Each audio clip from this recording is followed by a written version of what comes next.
கரியருக்கு attention கொடுத்தா என்னால் ஃபேமிலியோட டைம் ஸ்பெண்ட் பண்ண முடியல, ஃபேமிலிக்கு டைம் ஸ்பெண்ட் பண்ணேன்னா என்னால் கரியரில் ஃபோக்கஸ் பண்ண முடியல. ஒரு 2 ஸ்ட்ராங் ஃபோர்ஸஸ் என்னை 2 சைட்லேருந்து பிடிச்சி இழுத்துட்டே இருக்கிற மாதிரி இருக்குது அப்படின்னு நீங்கள் ஃபீல் பண்ணீங்கன்னா then this video is for you. You are absolutely not alone. Many women go through this difficulty. Hi, I'm Shweta from Smrithyam and let's break this down. இந்த கான்ஃப்ளிக்ட் விமன் நிறைய ஃபேஸ் பண்ணுவாங்க, more so தேன் மென். ஏன்னா நம்ம ஒரு patriarchal சொசைட்டியில் live பண்ணுறோம். நான் India தமிழ்நாடுன்னு சொல்லலை, உலகம் எங்கேயுமே மென்னை தான் நம்ம ப்ரைமரி பிரெட் வின்னராகவும் குடும்ப தலைவனாகவும் பார்க்குறோம். ஜெனரேஷன்ஸாக இந்த மெசேஜிங்லாம் நம்ம கொடுத்துட்டு வரோம். அதனால் மைண்டில் என்ன பதிவாயிருச்சுன்னா, ஒரு மேன் கரியருக்கு ஃபோக்கஸ் பண்ணாங்கன்னா அவங்க ஃபோக்கஸ் பண்ணுறது ஃபேமிலிக்காக அப்படின்னு நினைக்கிறோம். லெட்ஸ் சே ஒரு மேன் ஹேஸ் அ ட்ரீம். ஒரு 30-year-old கை இஸ் திங்கிங், நான் 4 வருஷத்தில் ஒரு ஸ்டார்ட் அப் ஆரம்பித்து அதோட சிஇஓவாக பயங்கர பல கோடி சம்பாதிக்கணும் அப்படின்னு நினைக்கிறாங்க. அப்படின்னா அவன் ஃபேமிலியில் இருக்கிறவங்க எப்படி ரியாக்ட் பண்ணுவாங்க? என்ன மாதிரி கரியர் கோல்ஸ் வச்சுருக்கான்னு அப்ரிஷியேட் பண்ணுவாங்க.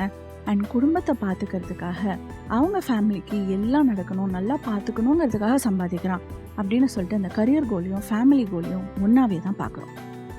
ஆனால் as a society, as a family, நம்ம விமனோட கரியர் கோல்ஸை அப்படி பார்க்கறது கிடையாது. அதே ஒரு 30-year-old விமன், ஒரு 28-year-old விமன், நான் ஒரு ஸ்டார்ட் அப் ஆரம்பிக்கிறேன், நான் சிஇஓ ஆகணும், 4 வருஷத்தில் பல கோடி சம்பாதிக்கணும் அப்படின்னு ஒரு கரியர் கோல் வச்சாங்கன்னா, even if the family is supportive, they will still சே, அதெல்லாம் சூப்பர், உன் கரியர் கோல்ஸை நீ அச்சீவ் பண்ணணும்னு நான் நினைக்கிறேன், பட் நீ எப்போ கல்யாணம் பண்ணிக்க போகிற, when will you have children அப்படின்னு ஃபேமிலி கோல்ஸை தனியாக பார்ப்பாங்க. இவங்க சம்பாதிக்கிறது ஃபேமிலிக்காக அப்படிங்கிற தாட் ப்ராசஸை தவிர, சம்பாதிக்கிறத தவிர நீ ஃபேமிலிக்கு என்ன செய்ய போகிற அப்படிங்கிற ஒரு கொஸ்டின் வரும். இது ஸ்பிளிட் ட்ரீம் அப்படின்னு ரிசர்ச்சில் சொல்கிறாங்க. Most women will always have a split dream. Career விமனாக இருந்தாங்கன்னா அவங்க எசென்ஷியலி 2 ஃபுல் டைம் ஜாப் சைமல்டேனியஸாக பண்ணுறாங்க. 9 to 5 ஆஃபீஸில், வீட்டுக்கு ஃபேமிலிக்கு. ஸோ இந்த பேலன்ஸை கான்ஸ்டண்ட்டாக ஸ்ட்ரகிள் பண்ணுறதுனால ஒரு கில்ட்டி ஃபீலிங் இருந்துகிட்டே இருக்குது. ஒன்றுத்தில் ஃபோக்கஸ் பண்ணால் இன்னொன்றுத்துக்கு அட்டென்ஷன் கொடுக்க முடியல. எப்படி முடியும்? எல்லாருக்கும் 24 hours a day தானே இருக்குது. ஸோ நம்ம ஈக்குவலாக ரெண்டுத்தையும் ப்ரையாரிட்டைஸ் பண்ணணும், பேலன்ஸ் பண்ணணும்னு நினச்சோன்னா அந்த guilt will always keep us unhappy.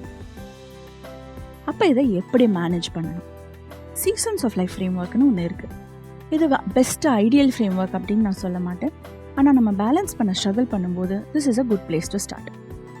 இப்போ நம்ம லைஃப்பில் டிஃப்ரெண்ட் பக்கெட்ஸ் இருக்குது. Family is one bucket, career is another, but multiple buckets இருக்கலாம். என்னெல்லாம் பாசிபிள் பக்கெட்ஸ்ங்கிறது பின்ட் காமெண்ட்ஸில் நான் போட்டிருக்கேன். At different stages in life நீங்கள் அந்த பக்கெட்ஸில் டிஃப்ரெண்ட் திங்ஸுக்கு இம்பார்ட்டன்ஸ் கொடுக்கணும். For example, honest town hall அப்படின்னு ஒரு யூடியூப் சேனல் இருக்குது. It's Telugu channel. ஒரு குரூப் ஆஃப் காலேஜ் ஸ்டூடெண்ட்ஸ் செலிபிரிட்டிஸை இன்டர்வியூ பண்ணுவாங்க. இந்த கேர்ள் ஃப்ரெண்ட் மூவி ப்ரொமோஷன் போது ராஷ்மிகாவை இன்டர்வியூ பண்ணும்போது ஷீ டாக்ட் அபவுட் ஹவ் என்னோட 20s நான் ஃபுல்லி டெடிகேட்டட் டு மை கரியர்னு அலோகேட் பண்ணேன். பிகாஸ் அதுதான் ideal time to earn money. So அப்போ focus should be on earning money, career அப்படின்னு டிசைட் பண்ணிவிட்டு நான் நிறைய மூவிஸ் சைன் பண்ணி நிறைய ப்ராஜெக்ட்ஸ் ஒர்க் பண்ணேன். At any point in time, any year எனக்கு ஒரு 4 படம் ரிலீஸ் ஆகும், 4 படம் ப்ரொடக்ஷனில் இருந்தது. ஸோ அந்த குவாண்டம் ஆஃப் ஒர்க் அவங்க கமிட் பண்ணது, put her head down and work பண்ணது is a reason for her success அப்படின்னு அட்ரிபியூட் பண்ணுறாங்க. This is sort of like the seasons of life framework. In the period of my life is dedicated to my career அப்படின்னு Rashmika took a decision. அதுக்கு priority நிறையா கொடுத்தாங்க. Relationships and மற்ற aspects of her லைஃப்க்கு less priority கொடுத்தாங்க. இப்போ அவங்க now that she is married to Vijay, இதே ப்ரையாரிட்டி இருக்கணுங்கிற அவசியம் இருக்காது. இன்ஃபேக்ட் இருக்க முடியாது. Now she has to rework her priorities and decide இப்போ என்னோட நெக்ஸ்ட் ஸ்டேஜ் ஆஃப் லைஃப்பில் what is important to me, எதுக்கு எந்த அளவு ப்ரையாரிட்டிஸ் நான் கொடுக்க போகிறேன். அதே தான் நீங்களும் பண்ணணும். ஆஸ் அ ஸ்டெப் 1 அந்த பின் காமெண்ட்ஸில் இருக்கிற பக்கெட்ஸை பார்த்துட்டு நீங்கள் என்ன பண்ணுங்கள், இப்போது ரைட் நவ் இன் லைஃப் எனக்கு எந்த buckets are more important. Right now மட்டும் டிசைட் பண்ணாதீங்க. Now, 6 months from now, 1 year from now, even 5 years from now நான் என்ன விஷுவலைஸ் பண்ணுறேன், என் லைஃப் எப்படி இருக்கும்னு, what do I decide is going to be important for me அப்படிங்கிற ஒரு டெசிஷன் எடுங்க. இது எனக்கு work and family and friends important அப்படின்னு மட்டும் சொல்லாதீங்க. ஒரு பர்சன்டேஜ் அலோகேட் பண்ணுங்க. இப்போது இன்னைக்கு ஒர்க், ஃபேமிலி, ஃப்ரெண்ட்ஸ் உங்களோட 3 பக்கெட்ஸாக இருக்கலாம். பட் 5 years ஃப்ரம் நவ் உங்களோட கரியருக்கு நீங்கள் நிறையா ஃபோக்கஸ் கொடுத்துட்டு அந்த ப்ரையாரிட்டி மிக்ஸ் மாறலாம். ஸோ ஒரு பர்சன்டேஜ் அலோகேட் பண்ணுங்க. இது ஃபர்ஸ்ட் ஸ்டெப். செகண்ட் ஸ்டெப், ரியலிஸ்டிக்காக உங்கள் லைஃப்பை இவாலுவேட் பண்ணுங்கள். உங்களோட டைம் அண்ட் எனர்ஜி ஒரு 2 weeks அப்சர்வ் பண்ணுங்கள் உங்களோட ஓன் லைஃப்பை. நீங்கள் எதுக்கு நிறையா இம்பார்ட்டன்ஸ் கொடுக்குறீங்க, எதில் நிறையா எக்ஸ்பெண்ட் பண்ணுறீங்க உங்கள் எனர்ஜின்னு பாருங்கள். ஸ்டெப் 3, நம்ம நம்மளோட வேல்யூ ஃப்ரேம் ஒர்க் எது எனக்கு முக்கியம்னு நீங்கள் டிசைட் பண்ணீங்களோ வர்சஸ் ஆக்சுவலி என்ன நடக்குது, இது ரெண்டுத்தையும் கம்பேர் பண்ண போகிறோம்.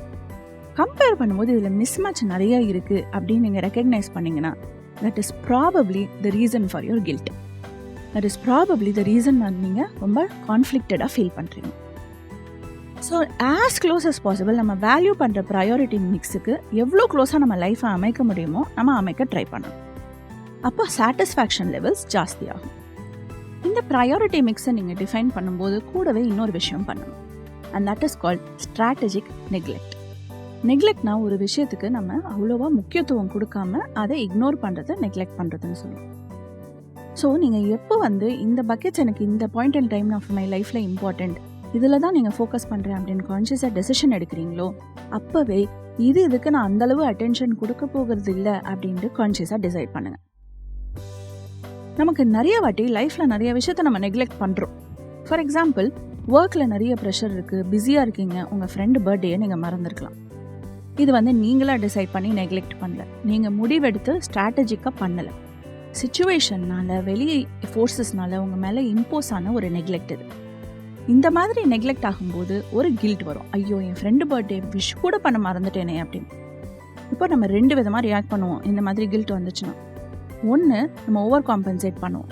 அடுத்த வாட்டி அந்த ஃப்ரெண்ட் எங்கேயா வெளியில் கூப்பிட்டா பயங்கர இம்பார்ட்டண்ட் மீட்டிங் ஆக்சுவலாக ஒர்க்கில் இருக்கும், ஆனால் நான் பர்த்டேயே மறந்துட்டேனே அப்படின்னு சொல்லிட்டு ஃப்ரெண்டோட வெளியில் போவோம். அப்புறம் என்னாகும், இதுக்கு கில்ட் வந்துடும். நம்ம கரியருக்கு ஃபோக்கஸ் பண்ணலையே, அதை விட்டுட்டோமே அப்படின்ட்டு. அப்போ திருப்பி இந்த சைடு ஓவர் காம்பன்சேட் பண்ணி வேறு எதையாவது சாக்ரிஃபைஸ் பண்ணுவோம். ஏதோ நம்ம லைஃப் கண்ட்ரோல்லையே இல்லாத மாதிரி இருக்கும். பிகாஸ் நம்ம ஓவர் காம்பன்சேட் ஏதோ ஒரு சைடில் பண்ணிகிட்டே இருக்கோம். அண்ட் எல்லாமே எக்ஸ்டர்னல் ஃபேக்டர்ஸ்னால டிசைட் பண்ணுறோம்.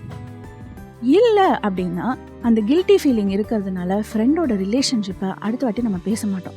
ஐயோ, பேசினா அப்பாலஜைஸ் பண்ணணும், பர்த்டேயே மறந்துட்டோமே, நம்மளாம் ஒரு ஃப்ரெண்டா அப்படின்னு சொல்லிட்டு மோர் அண்ட் மோர் டிஸ்டன்ஸ் அந்த ரிலேஷன்ஷிப்பில் வந்துட்டு ஒரு பாயிண்ட் இன் டைமில் அந்த ரிலேஷன்ஷிப்பே இல்லாமல் போயிடும். ஸோ ஓவர் காம்பன்சேஷனும் நமக்கு பிரச்சனை, அந்த ரிலேஷன்ஷிப்லேருந்து டிஸ்டன்ஸ் கொண்டு வந்தாலும் பிரச்சனை. ஸோ எக்ஸ்டர்னல் ஃபோர்ஸஸ்னால நெக்லெக்ட் இல்லாமல் நீங்கள் கான்ஷியஸ் டெசிஷன் எடுங்க. இந்த பீரியட் இன் டைமில் இந்த 2 bucket is important for me, அதனால் இதுக்கு நான் கம்மி டைம் தான் கொடுக்க போகிறேன். இப்போ நான் கரியரில் ஃபோக்கஸ் பண்ண போகிறேன். ஸோ எவ்ரி டைம் ஃப்ரெண்ட்ஸ் கூப்பிட்டாங்கன்னா நான் வெளியில் போக போகிறது இல்லை. அதில் நான் தெளிவாக இருக்கேன். நீங்கள் டெசிஷனாக எடுத்துட்டிங்கன்னா கில்ட் இருக்காது. You will simply be happier. Let's take an example.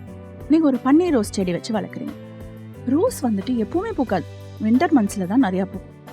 And rose பிளான்ட்டுக்கு நிறைய கேர் அண்ட் அட்டென்ஷன் வேணும். ஸோ அது பூக்கிற சீசன் வரும்போது என்ன பண்ணுவீங்க, கரெக்டாக தண்ணி இருக்கா, கரெக்டாக சன்லைட் இருக்கா, இந்த ஸ்பெஷலாக ரோஸுக்குன்னு பாட்டிங் மிக்ஸ் எல்லாம் வச்சுருப்பாங்க, அதுக்கு எக்ஸ்ட்ரா ஃபர்டிலைசர் கொடுத்து பூக்கிறதுக்கு அதெல்லாம் வாங்கி போட்டு அதுக்கு lots of love and care கொடுப்பீங்க. அதனால் செடி நல்லா பூக்கும். இதுதான் உங்கள் ப்ரையாரிட்டி மிக்ஸ். இந்த சீசன் ஆஃப் மை லைஃப்பில் எப்படி வின்டரில் நம்ம ரோஸ்க்கு கேர் எடுக்கிறோமோ, இந்த சீசன் ஆஃப் மை லைஃப்பில் இதுக்கு நான் நிறைய உரம் போட்டு நான் இந்த பக்கெட்டை நான் டேக் கேர் பண்ணுறேன் அப்படின்னு நீங்கள் டிசைட் பண்ணுறீங்க. அதே அந்த அளவு எந்தோசியாசம் போட்டுட்டு எப்போ பாரு நீங்கள் அந்த பாட்டிங் மிக்ஸை போட்டு நிறையா தண்ணி விட்டு through out the year maintain பண்ணிட்டு இருந்தீங்கன்னா ரோஸ் அழுகி போக கூட சான்ஸ் இருக்குது. ஸோ எப்போ அதுக்கு அட்டென்ஷன் வேணுமோ அப்போ தான் கொடுக்கணும். அதுதான் ஸ்ட்ராட்டஜிக் நெக்லெக்ட். நீங்கள் டிசைட் பண்ணுறீங்க, இப்போ இந்த பக்கெட் எனக்கு இம்பார்ட்டன்ட் இல்லை, அதனால இதுக்கு நான் கம்மி அட்டென்ஷன் கொடுக்க போகிறேன். அதுக்காக அந்த ரோஸ் பிளான்ட்டுக்கு தண்ணியே விடாமல் விட்டீங்கன்னா அது சம்மரில் வாடி போயிடும். ஸோ ஓரளவுக்கு அதுக்கு சர்வைவலுக்கு தேவையான அட்டென்ஷனை கொடுக்கணும். ஆனால் அது பூக்கிற சீசனில் கொடுக்குற அளவுக்கு அட்டென்ஷன் நம்ம கொடுக்க போகிறது இல்லை. ஸோ உங்கள் ஃப்ரெண்ட்ஸை கம்ப்ளீட்டாக இக்னோர் பண்ணுங்கள் நீங்கள் கரியரில் ஃபோக்கஸ் பண்ணுறீங்கன்னா அப்படி அர்த்தம் கிடையாது. உங்கள் ரிலேஷன்ஷிப்ஸ், உங்களோட ப்ரையாரிட்டிஸ் சர்வைவ் ஆகணும். பட் அதுக்கான பேர் மினிமம் மட்டும் பண்ணிவிட்டு நம்ம ப்ரையாரிட்டி மேட்ரிக்ஸில் எந்த 2-3 பக்கெட் நம்ம ஹை இம்பார்ட்டன்ஸ் கொடுக்குறோமோ அதுக்கு மட்டும் அந்த சீசன் ஆஃப் அவர் லைஃப்பில் அட்டென்ஷன் கொடுக்கணும். அப்போ கில்ட் இல்லை, எல்லா சைட்லேருந்தும் எல்லாமே நம்மளை பிடிச்சி இழுக்கிற ஒரு ஃபீலிங் இருக்காது. நான் எல்லா வீடியோலையும் சொல்கிற மாதிரி இதுலேயும் சொல்ல போகிறேன். நீங்கள் இந்த ப்ரையாரிட்டி மிக்ஸை டிஃபைன் பண்ணுறீங்க, ரீடிஃபைன் பண்ணுறீங்க அப்படின்னா உங்கள் ரிலேஷன்ஷிப்ஸ்க்கு ஃபஸ்ட்டு கன்வே பண்ணுங்கள். Communication is very important. சரி, நீங்கள் உங்களோட ஃபேமிலி பேரண்ட்ஸோடு இருக்கீங்க அப்படின்னா அடுத்த 6 months எனக்கு கரியர் இம்பார்ட்டண்ட் அப்படிங்கிற மெசேஜிங் நீங்கள் உட்காந்து உங்கள் பேரண்ட்ஸ்க்கு கன்வே பண்ணணும். அண்ட் அவங்களுக்கு புரிகிற மாதிரி எக்ஸ்பிளைன் பண்ணணும். இந்த ஒரு ஆப்பர்ச்சுனிட்டி வருது, இந்த ஒரு ப்ராஜெக்ட் இருக்குது, இதனால் நான் இந்த நெக்ஸ்ட் 6 months கரியருக்கு தான் அட்டென்ஷன் கொடுக்கணும் அப்படின்னு அவங்களோட சப்போர்ட் அண்ட் பையின் நீங்கள் வாங்கிட்டீங்கன்னா அத்தையோட பேத்திக்கு காது குத்துறாங்க, அதுக்கே நீ வரமாட்டேங்கிற, பெரியப்பா வீட்டுக்கு போகிறோம் நீ வரமாட்டேங்கிறங்கிற பேச்சு வராது. இன்ஃபேக்ட் உங்கள் பேரண்ட்ஸுமே ஏன் அவன் எப்போ பாரு ஃபேமிலி ஃபங்க்ஷனுக்குலாம் வரமாட்டேங்கிறான்னு உங்கள் அத்தையும் பெரியப்பாவும் கேட்டாங்கன்னா உங்களுக்கு வக்காலத்து வாங்குவாங்க. ஸோ உங்களோட சப்போர்ட் சிஸ்டமை always keep them in the loop as you change your priorities. நான் முன்னாடி சொன்ன மாதிரி பின்ட் காமெண்ட்ஸில் டாப் பக்கெட்ஸ் யூஸ்வலாக பீப்புளுக்கு என்ன இருக்குங்கிறது நிறைய பக்கெட்ஸ் ஷேர் பண்ணியிருக்கேன். அதை பேஸ் பண்ணி உங்களோட 2 or 3 பக்கெட்ஸை ஷார்ட் லிஸ்ட் பண்ணுங்கள். Not just now, 6 months from now, 1 year, 3 years and 5 years from now அப்படின்னு உங்களோட ப்ரையாரிட்டி மிக்ஸை டிசைட் பண்ணுங்கள். இப்போ உங்களோட ப்ரையாரிட்டிஸ் உங்கள் லைஃபோட மேட்ச் ஆகுதா? இதெல்லாம் காமெண்ட்ஸில் ஷேர் பண்ணுங்கள் and we'll keep this conversation going.